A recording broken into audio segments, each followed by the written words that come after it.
깃털이 은혜라는 제목으로 같이 하나님 말씀 나누겠습니다. 성경에 보면은 세상의 역사, 세계사의 역사와 맞물려서 5개의 제국의 이름이 성경에 등장합니다. 첫 번째는 아수르 제국이죠. 우리가 흔히 알고 있는 아시리아라고 말하는 것인데, 아마도 5개의 제국 가운데서 가장 잔인했던 민족, 제국이라고 우리가 흔히 알고 있습니다.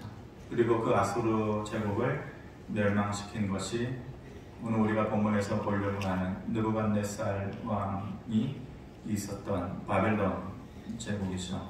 바벨론 제국의 후손은 지금의 이라크 땅입니다. 그러니까 이라크 사람들의 선조가 이제 바벨론 제국의 사람들이 되겠죠.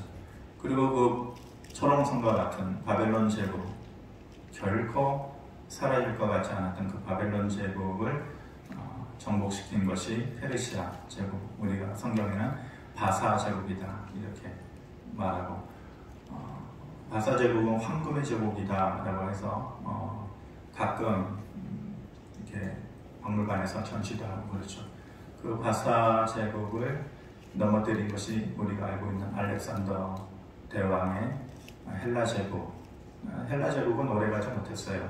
알렉산더 대왕이 능력은 출중했지만은 꼭 마치 일부러 그러려고 한 것은 아니겠지만, 예수님께서 33살의 나이로 이 세상에서 사역을 그친 것처럼 알렉산더 대왕도 출전 중에 33살의 같은 나이로 이제 젊은 나이에 죽게 되죠. 그래서 그 나라가 나뉘어지게 되고, 헬라 제국은 그 역사가 길지 않아요. 그리고 그 헬라 제국의 뒤를 이어서 천년 역사를 가진 로마 제국, 이렇게 성경의 역사는 세계사의 역사하고 맞물려서 성경의 이 5가지의 제국의 이름이 등장하게 됩니다.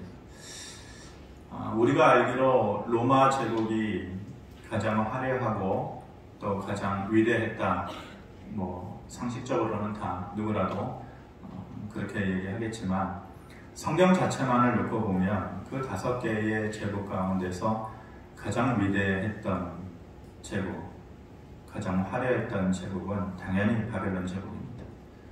바벨론 제국이 가장 화려하고 위대했는데, 그 가장 위대하고 화려했던 바벨론 제국의 가장 뛰어난 왕, 가장 머릿속에 기억이 남는 왕이 바로 느부갓네살 왕입니다.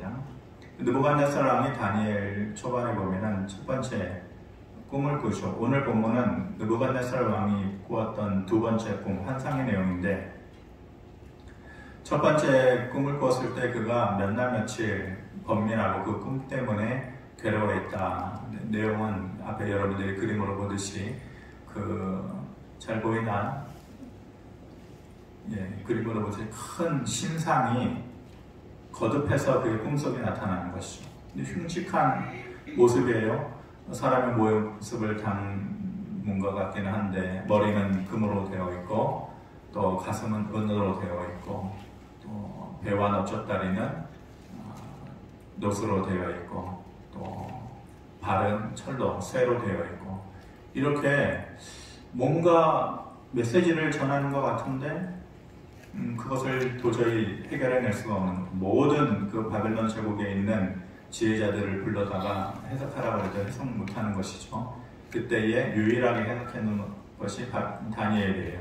하나님께서 다니엘에게 특별한 지혜를 주셨기 때문에 이것을 해석할 수가 있었죠. 그 신상의 내용이 조금 전에 제가 여러분들에게 말씀드렸던 5개의 제국에 가는 것이에요.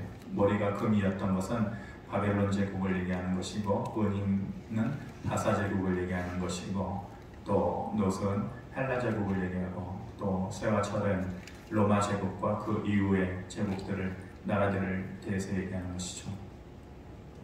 인간의 능력으로 이것을 해석할 수 없는 것을 하나님께서 특별히 다니엘에게 지혜를 주셔서 해석을 해냈고, 그것으로 인해서 등용되게 되죠. 그래서 그 큰 제국의 고위 관료로 다니엘이 이제 등극을 하게 됩니다.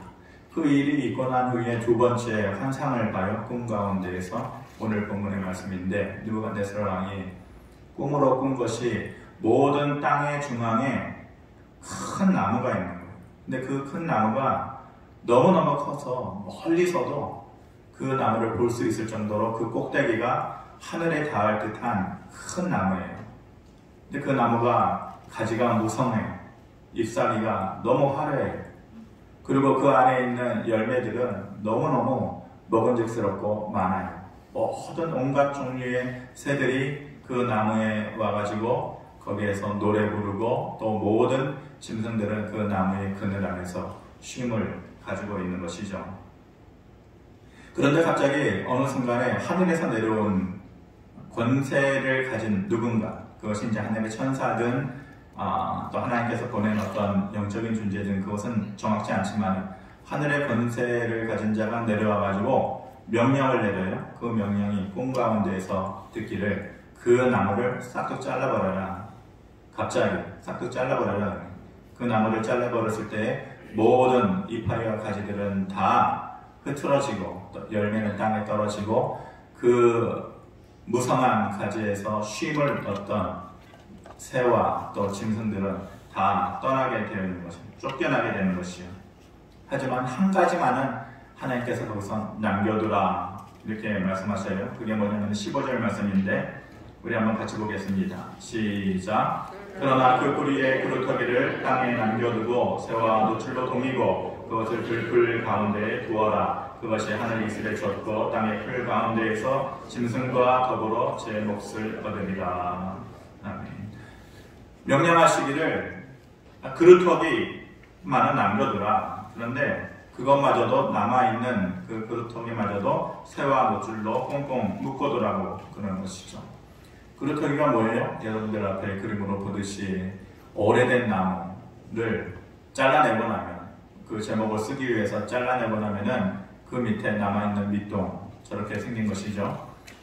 그것이 바로 이제 그루터기인데 크고 또 화려한 큰 나무에 비하면 쓰임새가 없어요. 그냥 쓸 것 쓰고 버려진 것, 별 볼 일 없는 것, 별 볼 일 없이 넘어있는 것이 남아있는 것이 바로 그루터기예요. 그리고 그것도 조차도 새와 노줄로 꽁꽁 묶어놓는 것이죠. 그러니까 남아있는 것조차도 별 볼 일 없는 것인데 그것마저도 새와 노줄로 꽁꽁 묶어놓는다라고 하는 것은 뭔가 상징적으로 뜻하는 것이 있죠. 가치가 없는 것, 그것만으로는 아무짝에도 쓸모없는 것을 얘기하는 것입니다. 갑자기 분위기가 완전히 반전되죠. 큰 나무, 세상의 모든 것을 중앙에 두고서 모든 열매와 쉼이 있고 또 공급하는 생명력이 있었던 나무가 모든 것이 잘려나가고 모든 것이 떠나가고 밑동만 남아있는 그루터기만 있게 되어지는 것이에요. 도대체 해석이 안 돼요. 도대체 뭘 말하려고 하는 것이고 무슨 메시지를 남기려고 하는 것인가. 그래서 첫 번째의 꿈의 해석을 했던 다니엘을 다시 찾게 되는 것이죠. 다니엘이 하나님께서 주시는 특별한 능력을 통하여서 그것을 해석을 해내는데 다니엘의 입장에서 너무 난처한 해석이에요. 첫 번째 꿈하고는 좀 달라요. 너무 난처하고 또 어려워요. 해석한즉 이것이 느부갓네살 왕에게 직접적으로 관련이 되어 있는 것이에요. 그냥 상식적으로 눈치 있는 사람이라고 하면 느부갓네살 왕에게 관련이 되어 있는 것이니까 별로 좋은 내용은 아니겠다. 큰 나무와 열매가 가득한 나무였다면 괜찮은데 잘려나가고 밑동만 남아있는 그루터기만 있으니까 난처한 해석을 할 수밖에 없는 것이죠. 열매라고 하는 것은 그 나라가 부강한 나라다라는 것을 뜻하는 것이죠. 그리고 새와 짐승들이 그 아래에서 쉼을 얻고 또 새 힘을 얻는다라는 것은 그 아래에서 모든 나라들이 이제 거기에서 보살핌을 받는 그러한 의미를 담고 있는 것입니다. 그러다가 그루터기만 남은 것이에요. 갑자기 나라가 망하게 된 것이죠. 그리고 느부갓네살 자신은 정신병이 걸려서 짐승처럼 이제 살아가게 되는 기한이 7년이라는 시간이 지나게 된다는 것입니다. 이 얘기를 들었을 때 느부갓네살 입장에서는 듣고 싶지 않은 얘기예요. 세상의 중심에 그 당시 서두에서 말씀드렸듯이 가장 위대한 나라라고 볼 수 있는 것이 바벨론 제국이었는데 세상의 중심이었죠. 그 중심의 중심이 바로 자기 자신이 느부갓네살 왕, 모든 것을 보살필 수 있고 모든 것에게 생명을 공급해 줄 수 있을 만한 능력을 가진 자가 그 나라였고 자기 자신이었어요. 그런데 그 자신이 이제 그루터기만 남아있는다. 그리고 그것도 모자라서 짐승처럼 7년여간의 시간을 보내다가 이제는 힘겨운 시간을 보내게 될 것이다. 여기서 말하는 7년은 성경에서의 숫자는 특별한 의미가 있어요. 7이다, 또 10이다. 7은 꼭 7일만을 얘기하는 것이 아니에요. 7이라는 것은 완전한 숫자를 얘기해요. 그러니까 그 기한이 꼭 7년 끝나고 그의 아픔이 사라진다는 것이 아니에요. 그때가 차야만 그것이 10년이 될지 20년이 될지 30년이 될지 몰라요. 그것을 그냥 상징적인 숫자 7로 얘기하는 거예요. 10이라는 것도 마찬가지예요. 10, 성경에서 10도 꼭 10을 얘기하는 것이 아니에요. 찰만을 얘기하는 것처럼 완전히 꽉 차있는 시간을 얘기를 하는 것이죠. 그렇게 하시는 이유가 도대체 뭔가? 이것을 꿈 가운데에서 느부갓네살에게 보여준 이유가 뭔가? 25절에 그 이유가 있는 것이죠. 그때에 지극히 높으신 이가 사람의 나라를 다스리시며 자기의 뜻대로 그것을 누구에게든지 주시는 줄을 아시리이다. 그러니까 하나님께서 느부갓네살에게 이것을 보여주신 것은 아시리이다. 알아야 된다. 알아야 된다. 무엇을 알아야 되느냐? 지극히 높으신 이가 사람의 나라를 다스리시고 그 자기의 뜻대로 그것을 누구에게든지 주실 수 있다. 알아라. 이 세상의 모든 것의 중심에 너가 있는 거 아니야. 그리고 세상을 다스릴 만한 능력이 너에게 집중되어 있는 것 같이 착각을 하는데 그것이 아니야. 너가 알아야 되는 것은 이 그루터기를 통해서 알아야 되는 것은 지극히 높으신 이 그가 세상을 다스리시고 자기의 뜻대로 모든 것을 운행해 나가시고 그리고 거기에 해당되는 모든 살아갈 힘을 주실 수 있는 분이 바로 그분에게 있다라는 것을 알아야 된다라는 것이에요. 그러면서 그 자격이 느부갓네살에게는 없다. 너에게는 없다. 그래서 26절에 보면은 또 그들이 그 나무 뿌리의 그루터기를 남겨두라 하셨은즉 하나님이 다스리는 줄을 왕이 깨달은 후에 이 왕의 나라가 견고하여질 것이다. 하나님께서 그루터기를 남겨두신 것은 느부갓네살을 치려고 한 것이 아니라 왕이 그것을 깨달은 후에 왕의 나라가 견고하여질 것이다 라고 말씀하시는 것이죠. 하나님의 설 때에 다시 느부갓네살 왕이 이방 나라의 왕이기는 하지만은 그 하나님의 존재와 그 능력과 그 하나님의 그 전지전능하심을 깨닫고 그 앞에 다시 서게 될 때에 하나님께서 다시 그 삶을 회복시켜 주시겠다 이렇게 말씀하시는 것입니다. 그 꿈의 해석이 있고 난 후에 12개월이 지났다고 말씀합니다. 어떻게 됐을까요? 느부갓네살이 깨닫고 그 삶이 좀 달라졌을까요? 30절에 보면 이렇게 말씀합니다. 나 왕이 말하여 이르되 이 큰 바벨론을 내가 능력과 권세로 건설하여 나의 도성으로 삼고 이것으로 내 위엄의 영광을 나타내는 것이 아니냐 이렇게 말합니다. 여기서 반복되는 말이 계속해서 나와요. 나, 내가, 나의 이런 말이죠. 보통 우리가 흔히 대화를 할 때에도 자기중심적으로 말하는 사람들은 이런 표현들을 자주 쓰죠. 내가 그랬는데 내 생각에는, 내 판단에는 이렇게 얘기하는 것이죠. 느부갓네살은 세상의 중심에 있었던 그만한 능력을 가지고 있었던 왕이어서 그랬는지는 몰라도 12개월이 지난 후에 이 대화의 단어의 선택은 내가 되면 안 되는 거예요. 바뀌어져야 되는 것이죠. 12개월 전에 그루터기를 보여주면서 세상의 운행의 중심에 있는 자가 네가 아니라 하나님이다. 그것을 깨닫게 해주시려고 그것을 보여주셨는데 12개월이 지난 후에도 여전히 그의 입에서 나오는 말은 나의 도성으로 삼고 이것으로 내 위엄과 영광을 나타내고자 한다. 이렇게 말하는 거죠. 그만한 능력이 있었어요. 느부갓네살은 충분히 그 말을 할 만한 인간적인 자격이랄까 능력이 있었던 사람이죠. 왜 바벨론 제국이 성경의 5개의 제국 중에서 가장 위대하냐? 그 당시에 그만한 부강함과 그만한 능력을 가지고 있었어요. 성서 고고학자들이 그 당시에 신바벨로니아의 문명에 있었던 바벨탑, 창세기에 나오는 바벨탑 말고 그 당시에 있었던 바벨탑을 다시 항공 사진을 통해서 찾아내고 또 성서 고고학자들이 직접 이라크 땅으로 가가지고 이라크 땅은 그것을 제가 알기로는 그래요. 개방을 잘 안 하죠. 그래서 그 당시에 바벨탑의 흔적을 그대로 찾아서 또 재현해내고 또 그것을 영상화한 것으로 알고 있어요. 그러니까 성경이라는 것이 가끔 성도들을 만나보면 성경이 마치 신화처럼 생각하는 사람들이 있는데 좀 답답해요. 성경은 역사죠. 실존한 역사죠. 그래서 이라크 땅에 바벨탑을 흔적을 찾아내고 재현했는데 그것이 가로 세로가 그리고 높이가 딱 90m씩 돼요. 91m 정확하게는.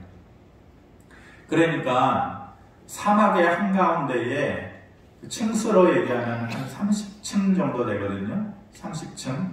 요즘이야 30층이라는 건물이 우리의 눈에 그렇게 높이 보이지 않지만은 우리 본당 건물이 한 10m 정도 되지 않겠어요? 10m, 12, 3m 될까요? 그런데 이거의 3배라고 친다면 그 사막 한가운데에 그 당시에 그만한 건축 기술을 가질 수 있다는 것이 가히 불가사의한 것이죠. 그래서 7대 불가사의에 이 바벨론 나라의 바벨탑과 공중정원이라는 것이 들어가 있어요. 90m, 높이가 90m라는 것이 30층 높이의 바벨탑을 쌓았죠. 그리고 세계 문명이 4대 문명의 발행지가 원래는 큰 강들을 중심으로 문명이 발달하잖아요. 그 가운데에서 메소포타미아 문명은 어디서? 성경에 나오는 티그리스 강하고 유프라테스, 지금 이라크 땅을 가로지르는 그 땅에서 이제 메소포타미아 문명이 이제 발음을 하잖아요. 그러니까 사막 한가운데에 물을 끌어들이는 것 자체, 지금도 그것은 기술적으로는 굉장히 난해하고 어려운 일인데 그때에 1000년 전에 그 유프라테스 강에서 물을 끌어다가 5층 구조의 공중정원이라는 것, 그 공중정원이 층층이 마치 분수처럼 사막 한가운데에서 물을 끌어다가 그 공중정원을 만들고 온갖 나무를 심고 바벨론밖에 못하는 거예요. 그 당시에 바벨론 제국만이 할 수 있었던 것이고 느부갓네살 왕만이 할 수 있었던 공중정원이니 바벨탑이니라는 것은 성경에는 나오지 않지만 다른 역사서에서는 그것이 기록이 되어 있으니까 실존 역사인 것이죠. 느부갓네살은 그 정도로 능력을 가졌던 사람이에요. 그러니까 자기의 입으로 내가 내 힘, 내 영광, 내 위엄 이런 것을 말할 수 있는, 인간적으로는 말할 수 있는 자격이 되는 사람이에요. 그런데 하나님께서 12개월 전에 그 꿈을 보여주신 것은 아니라는 거잖아요. 너에게 아무리 그런 능력이 있다 할지라도 그 중심이 너가 아니고 하나님 나다. 그것을 깨닫게 해주시고 깨달은 후에야 이 그루터기에서 새 생명이 자라나게 하겠다라고 하는 것이 보여주시는 메시지죠. 만약 그것을 깨닫지 못한다면 느부갓네살 왕의 인생은 그루터기의 삶으로 끝나게 되는 것이에요. 아직 느부갓네살이 정신을 못 차리는 것이죠. 그래서 하나님께서 주신 말씀처럼 모든 주변의 것들이 다 떠나가고 그는 7년 동안 이제 짐승처럼 정신병에 걸리게 되어지는 것이죠. 그때서야 비로소 깨닫게 되는 것이 주셨던 말씀이 진짜구나. 보여주셨던 환상이 이루시려고 하신 말씀이구나 라는 것을 깨닫고 그때서야 비로소 후회하고 뉘우치죠. 그랬을 때에 주신 말씀처럼 하나님께서 그대로 그의 삶을 회복시켜 주십니다. 왜 이 말씀을 하시는 것일까? 또 이 말씀을 제가 준비하면서 이 그루터기의 의미가 뭘까? 우리에게 이것이 어떻게 적용되어지는 그루터기일까? 라는 것을 생각해 보았습니다. 첫 번째로 이 그루터기를 남겨놓았다는 것이 뭐냐면은 끝까지 하나님께서 누군가의 인생에 기회를 주신다는 것이에요. 나뭇가지 끊어지고 열매는 떨어지고 새들과 짐승들은 다 떠났어요. 다 사라져요. 그리고 남아있는 것이 그 밑동 그루터기뿐이에요. 아무것도 아닌 것이에요. 그루터기만 남아있다고 한다면 그것이 좋은 의미인가요? 나쁜 의미인가요? 그리고 그것만 보면은 그것이 심판에 관한 메시지일까요? 아니면은 은혜에 관한 메시지일까요? 그렇게 말씀하시겠죠. 근데 그게 아니라는 거예요. 하나님께서 넘어뜨리면 다 뽑아버릴 수 있어요. 두로와 시돈 나라처럼 그 무한한 능력을 가졌던 모든 제국의 이름들을 다 뽑으신 것처럼 하나님께서 뽑겠다 생각하시면은 그루터기를 남겨놓을 필요가 없는 거예요. 뿌리채 뽑으실 수 있는 능력이 있는 것이 하나님이셔요. 심판하시겠다고 하면 그루터기를 남겨두실 필요가 없어요. 뿌리채 뽑으면 되는 것이죠. 근데 그루터기라도 남겨두었다라고 하는 것은 시간을 주신 거예요. 기회를 남겨주신 거예요. 무엇에 대한 기회냐? 깨달음에 대한 기회를 하나님께서 남겨주신 것이에요. 무슨 깨달음을 갖지라고 그러는 것이냐? 우리의 삶의 주인이 누구고 우리의 삶을 다스리시고 이끌어 가시는 분이 누구냐? 그것에 대한 깨달음, 생각, 그 생각과 마음의 정리를 확실하게 해봐. 이 세상의 모든 역사의 중심과 나라와 개인의 삶의 다스림이 누가 하는 것이냐? 그 중심의 힘을 가진 자가 누구냐? 그것을 바로 깨달으라고 하는 것이죠. 느부갓네살은 자기라고 하는 거예요. 끝까지 자기라고 하는 거예요. 그래서 30절에서 본 것처럼 내가 나의 위력 이렇게 얘기하는 것이죠. 이렇게 모든 것의 중심에 자기가 있는 사람들을 다스리는 하나님만의 방법이 있어요. 하나님만의 스킬이 있어요. 그것이 뭐냐면은 그루터기만 남겨두는 거예요. 그의 인생 가운데에서 모든 것을 잘라내시고 아무짝에도 쓸모없는 그루터기만 남겨두시는 것이에요. 거기서 깨달으면 그 그루터기에서 다시 생명이 도달하게 되는 것이죠. 일본의 가고시마현의 그림에서 보면은 큰 천년된 삼나무의 그루터기가 있어요. 엄청나게 오래된 것이죠. 천년대에서 잘라놓으면 보통은 이 나무들이 이파리가 있고 또 이파리가 광합성 작용을 하고 그래야지 생명력을 보존하게 되는 것이죠. 그런데 그루터기를 밑동을 딱 잘라냈는데 이 그루터기에서 여러분들 그 그림에 앞에 정확하게 보이시는지 모르겠지만은 그 그루터기에서 새로운 생명이 자라나게 돼서 큰 나무로 다시 성장하게 되면서 250년이라는 되는 긴 기간 동안에 이 나무가 저렇게 성장하게 된 것입니다. 느부갓네살 왕이 깨닫게 되었을 때에 이 기회를 얻은 것이에요. 깨닫지 못하면 죽음 밑동으로 그냥 끝나게 되는 것이죠. 사람들은 뭘 봐요? 여러분들이 아까 생각하고 말씀하신 것처럼 큰 나무와 열매 많은 나무와 비교해서 이 그루터기를 비교해서 보면은 사라진 것을 생각하게 되죠. 10%만 남은 그루터기, 사라진 90%의 열매, 잎사귀, 가지들. 이것은 심판받은 것에 불과하구나. 그 인생은 불행한 것에 대해서 얘기하는 것이구나 라고 여러분들이 생각하고 말씀하셨는데 하나님의 뜻은 그것이 아니라는 것이에요. 하나님은 남아있는 10%의 그 밑동 그루터기가 뭐예요? 그것으로 인해서 다시 생명을 가지고 도달할 수 있는, 다시 설 수 있는 그 은혜와 능력이 그 안에 있다라고 하는 것을 하나님께서 말씀하시고자 하시는 것이죠.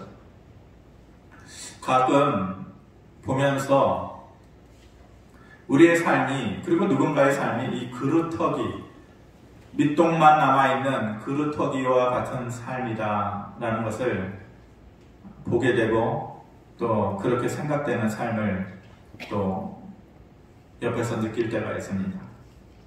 사실 이 말씀을 그분들을 위해서 준비하게 된 것이죠. 목적과 의도를 가진 것이 아니라 말씀을 준비하다 보니 그런 분들의 면면이 생각나고 그분들의 얼굴이 스쳐가게 되더라고요. 우리의 인생도 남아있는 그루터기와 같은 인생일 수 있겠다. 그루터기는 초라한 심판의 메시지를 얘기하는 것이 아니라 이 적어도 다니엘서 4장에서 말하는 그루터기는 심판과 사라짐을 얘기하는 것이 아니에요. 그 안에 은혜가 있다는 걸 얘기합니다.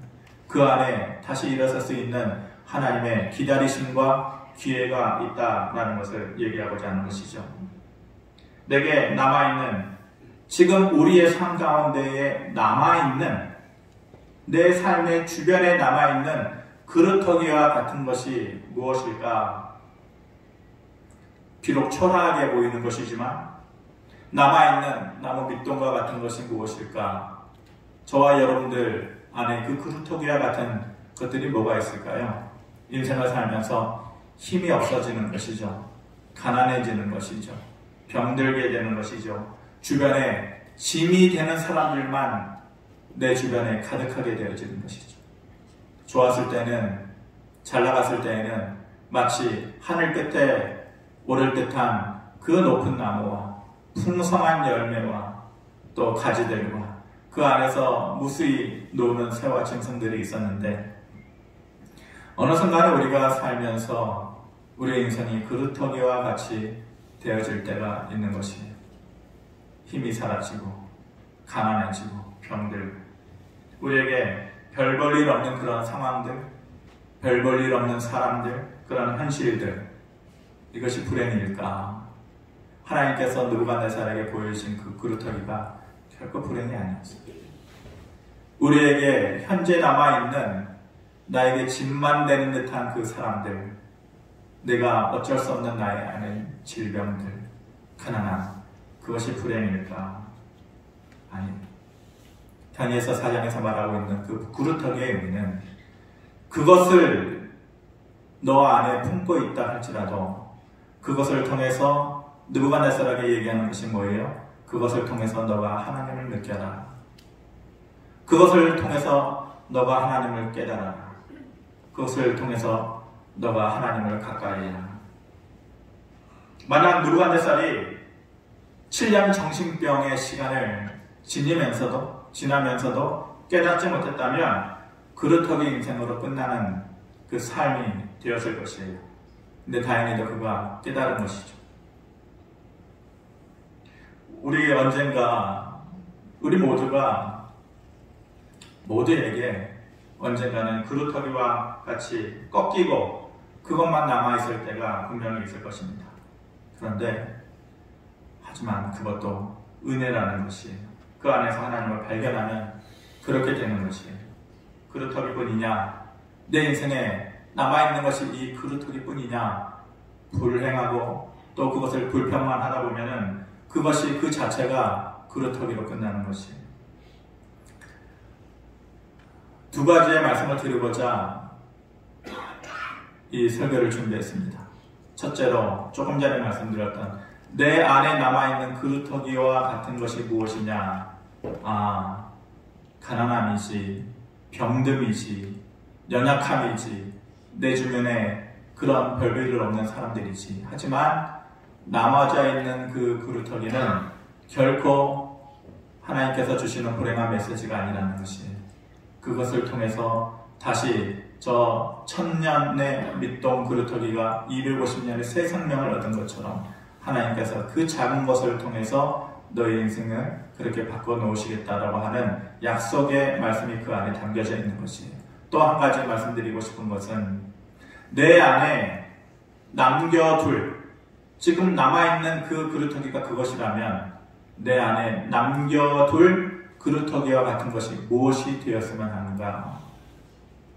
내 안에 있어야만 하는 것이 무엇이 되었어야 하는가? 그루터기니까 별볼일 없는 것이죠. 초라한 것이에요. 작은 것이에요. 하지만 꼭 필요하죠. 그루터기는 남아있는 거예요. 뿌리채 뽑아버리면은 아무것도 없죠. 그루터기조차도 없는 거예요. 근데 우리 안에 남겨두어야 할 이 그루터기와 같은 보잘것없고 초라한 것, 그것이 있어야 된다는 것이에요. 그것이 있어야 언젠가는 그것을 통해서 새 생명의 기회가 다시 그 안에서 생겨나게 된다는 것이에요. 그 남겨두어야 할 보잘것없고 초라하고 작은 그 그루터기와 같은 것이 무엇이냐? 바로 우리의 믿음이에요. 그루터기 같은 믿음. 남들이 보면은 야 그거 그루터기잖아. 아무짝에도 쓸모없는 것이잖아. 그 안에 생명이 있어? 없잖아.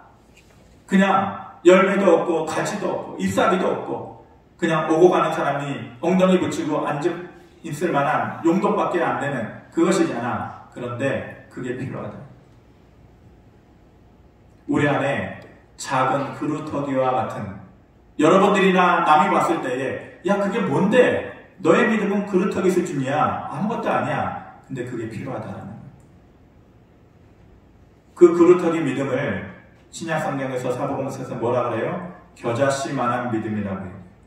겨자씨만한 게 뭐예요? 콩알보다도 더 작은 것이죠. 그런데 그 겨자씨만한 믿음이 있을 때 이 산을 들어서 저 산으로 옮기면은 그렇게 되리라고 말씀하십니다. 그런데 우리가 생각하기에 그 그루터기와 같은 믿음, 그 겨자씨만한 믿음을 너무 초라하게 생각하는 거예요. 너무 값어치 없이 생각하는 거예요. 그래서 그 믿음의 자리를 너무 쉽게 생각하는 거예요. 작은 믿음이라도 그것을 부여잡을 수 있는 그 우리 안에 몸부림이 필요한 건데 그것을 너무 쉽게 포기해버린다니까요. 예수 그리스도 앞에서 그 그루터기 믿음을 보여줬던 가나안 여인이 예수님으로부터 기도응답을 받았어요. 귀신 들려서 죽어가는 그의 자녀를 살렸어요. 12년 혈류증 앓았던 그 여인이 그 작은 그루터기 믿음으로 예수 그리스도 옷자락을 잡았을 때에 그의 삶이 변화를 겪었어요. 고침을 받았어요. 그런데 우리 안에 그런 겨자씨만한 그루터기 믿음이 왜 값어치 없냐고요.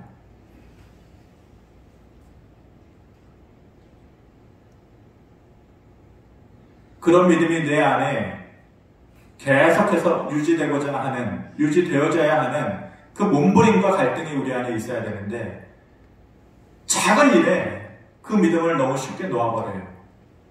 그러면서 그 믿음으로는 아무것도 할 수 없다고 생각하는 거예요. 단지 그 믿음이 그루터기와 같다 생각하는 거예요. 그것은 사람들의 눈이죠. 하나님의 눈은 그것이 심판과 사라짐의 그루터기가 아니라 회복과 은혜의 그루터기라는 거예요. 그러니까 그 우리 안에 있는 작은 믿음을 붙잡을 수 있어야 돼요. 포기하면 안 돼요. 그것을 내 안에 남겨둬야 됩니다. 그리고 어려운 일에 부딪힐 때, 힘든 일에 부딪힐 때에 야, 이 그루터기로 뭘 해? 그것은 성도의 생각이 아니에요. 하나님은 너가 그 그루터기를 통해서 다시 살아나게 되리라 라고 하는 느부갓네살의 메시지를 우리가 다시 생각해야 됩니다. 또 하나는 그 우리에게 남겨둬야 하는 그루터기가 뭐냐? 예배자의 모습이에요. 성경의 모든 사무엘 때를 봐도, 모세의 때를 봐도, 다윗의 때를 봐도 모든 중요한 일의 시작 전에는 제단에 하나님 앞에 제사를 드렸어요. 그 일이 끝날 때에도 제단을 쌓고 제사를 드렸어요. 전쟁을 나갈 때에도 제일 먼저 하는 것이 제단을 쌓고 제사를 드리는 것이. 전쟁에 이기고 돌아와도 제단을 쌓고 제사를 드렸어요. 지고 돌아와서도 제단을 쌓고 제사를 드렸어요. 그것이 예배예요. 모든 일의 중심에 그들에게 있어서는 예배가 있었어요. 삶이 고달프고 자꾸 힘들어지잖아요. 그런데 그루터기 믿음을 놓아버리면 안 돼요. 그리고 중요한 것은, 가장 중요한 것은 모든 일의 시작과 과정과 끝에 제단을 쌓고 제사를 드리는 것이 있다.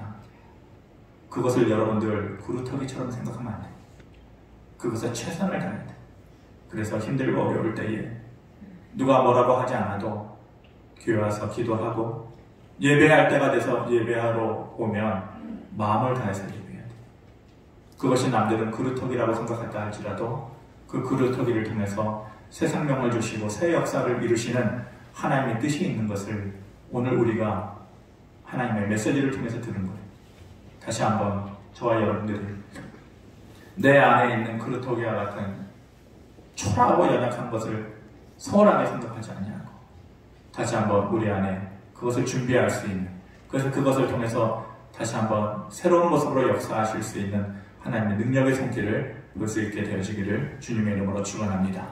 고마우신 아버지 하나님,